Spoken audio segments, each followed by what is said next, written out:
All right, the Buccaneers lose to the Indianapolis Colts 27-20. They lose a game that they really deserve to lose.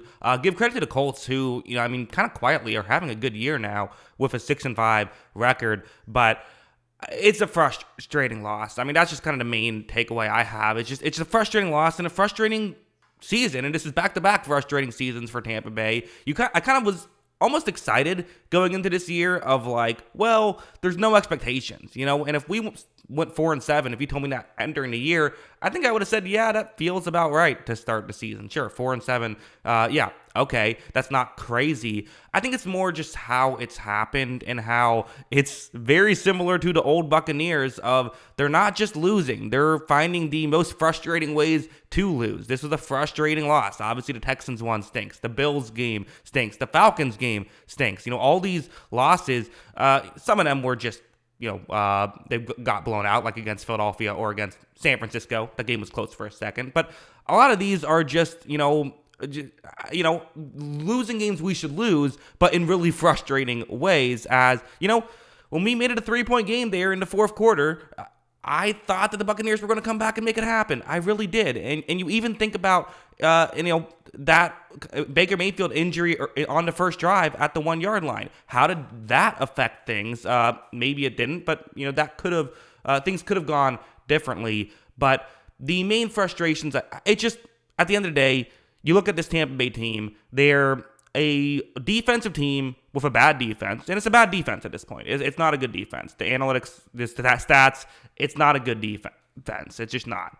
So you're a defensive-minded team with a bad defense. You're a rushing-minded team with not a great running game. Was good today, but as a whole, typically isn't good. The clear best part about your team is Mike Evans and Chris Godwin, but you never throw it to them. And even them, when you are throwing it to them, they're not getting open consistently enough. Evans, 70 yards, 2 touchdowns, that'll get it done. But this team can't just be Mike Evans. This team can't be Evans dependent. So I'm a little all over the place. Let's go, one by one. First, let's talk about the defense, who, to some degree, injuries is a fair excuse, right? I mean, they were missing a ton of players, so I consider this to be a poor defensive day against the Colts. I mean, Colts were able to move the ball pretty effectively in this game. They ran the ball really effectively and passed the ball pretty effectively. 5.6 yards per play isn't otherworldly, but some of that was just kind of running out the clock a little bit. So it was a good offensive day for the Colts. And, there's still just some of those weird things of like, the Buccaneers, the miscommunications, right? Like on that 4th down and 1, not covering a tight end there. It's like you have to know a play action is possible, right? Like that's not like something you would never see. Play actions are a thing you can do. So I don't know why it was, how that happens. Again, maybe it's just you have backups in there. They don't know their assignment. But that wasn't even really a miscommunication. That's just like a mistake, really, on that one. So that was frustrating. There's other miscommunications defensively, which, again, I think is in part the Todd Bowles scheme is pretty complex. And so when it works at its best, it works at its best. But you get a couple injuries, and now all of a sudden you have guys who aren't used to playing with each other. They don't know exactly what to do. That can create some issues, and there's just bad plays, right? Like Devin White, who eventually went down in this game with an injury, but him getting juked out by Gardner Minshew at the goal line, like that's a huge play. That's a 4-point swing right there. Colts probably go for it on 4th anyway, but still.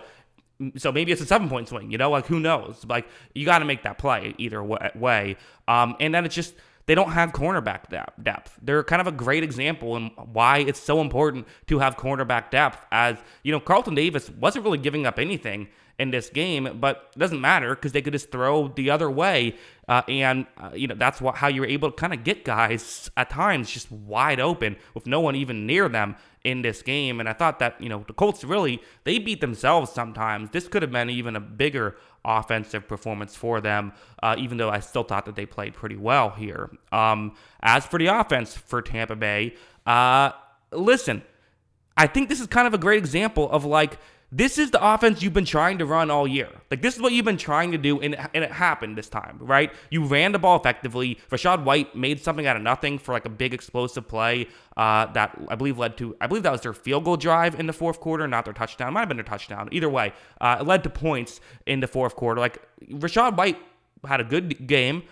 Chase Edmonds with his 1 carry had 11 yards. Like, the running game was effective. They were over 6 yards per carry. I think they were around 7 yards per carry in this football game, rushing the football. So this is the game you've been trying to get. This is the game plan you've been trying to run, and you still only scored 20 here. So if this is the game plan you're trying to make happen, it's clearly not the not the game plan. That it's just not how you win football games. And I know you can sit here and say, well, there were mistakes, right? There were turnovers, there were penalties, there were drop passes, all that stuff.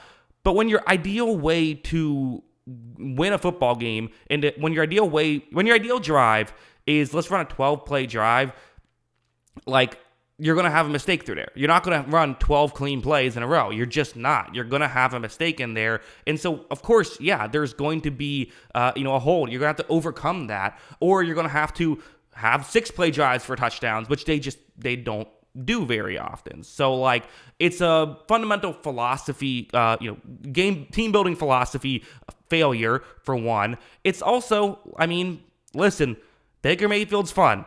I like Baker Mayfield. The second turnover I put on Tristan Wirfs, who he had a bad day. No getting around it. Tristan Wirfs had a bad day. And that also was a factor. I don't really blame Mayfield for the fumble at the end. That's just a bad break by him. Good defensive play and, bad block by Wirfs. The interception, though, was just wild. I don't know what he was thinking there. And Mayfield will have 1 or 2 of those a game. And so, I would still say that Mayfield's pros out. Listen, Mayfield's worked this season. The decision to go with Mayfield has basically been best case scenario. He's been Baker Mayfield, which is cool to see. He could have easily been Carolina Baker Mayfield. He hasn't. He's been Cleveland, and I would say pre-injury Cleveland Baker Mayfield this season, which is great. And for the money you're paying him is fantastic, but it's just one of those things where it's certainly not enough to overcome a team with this many other flaws. It's not. It might be enough in a perfect situation, and I am interested in seeing what you do.